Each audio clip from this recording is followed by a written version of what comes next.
யாரா அவன் எவனை வந்து நம்ம ஆட்களை கொண்டுட்டு இருக்கானா அப்படின்னு சொல்லிட்டு இருக்க. நம்ம ஆட்களுக்கு என்ன ஆச்சு அப்படி கேட்பாரு. அவன் அசிஸ்டன்டோ சார் நம்ம ஆட்களுக்கு என்னாச்சுன்னு தெரியல சார், இன்னும் டீட்டெயில் கிடைக்கல சார். சார் இந்த டஞ்சன் பிரேக் வர எப்போ நடக்கும் தெரியல, அதுக்கடையில் எவனோ ஒருத்தவர் இந்த மாதிரி பண்ணிட்டு இருக்கான். நான் என்ன பண்றது, இந்த ஹண்டர் சங்க எங்கடா போனார் அப்படின்னு கேட்க. சார் அவர் எங்க போனார் என்னன்னு தெரியல சார் அப்படி சொல்லிட்டு போனா. சரி நான் அதுக்குள்ள ஏதாச்சும் ஒன்று பண்ணி ஆகணும் அப்படின்னு சொல்லிட்டு இருக்க. திடீர்னு ஒருத்தர் வந்து சார் அந்த மாசம் கூட ஒருத்தங்க சண்டை போட போறாங்க சார் அப்படின்னு சொல்ல.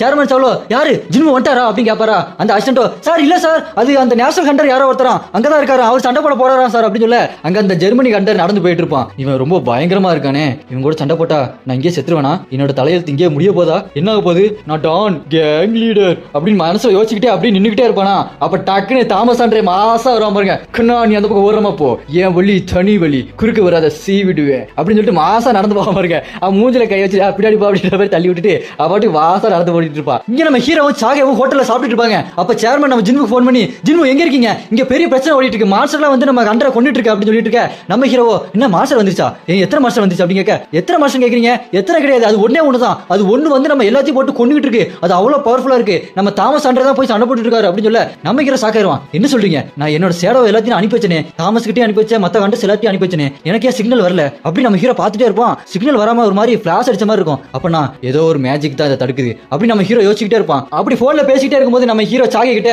அங்க கொரியால ஒரு பிரச்சனை அப்படின்னு சொல்ல. சாகேவோ என்னாச்சு டஞ்சன் பிரேக் ஆயிடுச்சா அப்படின்னு கேட்பாளா. இல்ல அதை விட பெரிய பிரச்சனை, எவனோ ஒருத்த வந்து நம்ம பவர்ஃபுல்லான ஹண்டர்ஸ்லாம் போட்டு அடிச்சிட்டு இருக்கானா அப்படின்னு சொல்ல. நம்ம ஹீரோ சேர்மன் கேட்பா பாருங்க. சேர்மன் அவன் உடம்புக்கு கீழே சேடா இருக்கா அப்படி நம்ம ஹீரோ கேட்பா பாருங்க. பீஸ்ட் மோனக்க காட்டுவாங்க. அவன் கால் அப்படி நடந்து வருவான், அவன் கீழே சேடவே இருக்காது, பயங்கரமா நடந்து வருவான் பாருங்க. அவன் பின்னாடி பீஸ்ட் ஆரா பயங்கரமா இருக்கும், பாக்குறதுக்கே பங்கமா இருப்பான். அடுத்து இங்க ஜெர்மனி அன்றோ தாமஸே அப்படின்னு பாத்துட்டு இருக்க. அங்க இருக்க மத்த அன்றோ தலைவரே தலைவரே தலைவரே அப்படின்னு கேட்ட.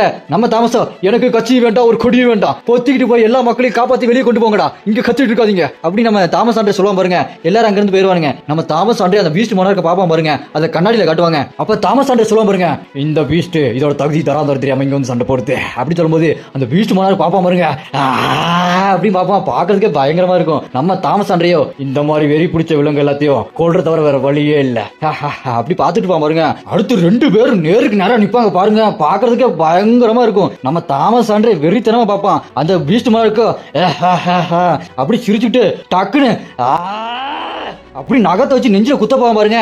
நெஞ்சில அப்படி உள்ள இறங்காது, ஏதோ சீல்டு மாதிரி அப்படி தடுத்து நிப்பாட்டிட்டு இருக்கும். தாமஸ் ஆண்ட்ரேயோ அப்படி மூஞ்சில ஒரு குத்து குத்திடுவான், நங்குன்னு தவடாதான் அப்படி ஆறு போவான். அடுத்து குத்துலான்னு போவான் பாருங்க. அப்படி பீஸ்ட் மோனர்க் விலகிடுவான். அப்படி விலகி நின்று இருக்க தாமஸ் ஆண்ட்ரேயோ அப்படி கழுத்து பிடிச்சி தரையில போட்டு அமைக்கிடுவான். இதோட இந்த எபிசோட் இங்க முடியுது. நான் உங்களை நாளைக்கு அடுத்த எபிசோட வந்து பாக்குறேன். யாரெல்லாம் அடுத்த எபிசோடுக்காக வெயிட் பண்றீங்களோ கமெண்ட்ல ஃபயர் எமோஜியை பறக்க விடுங்க.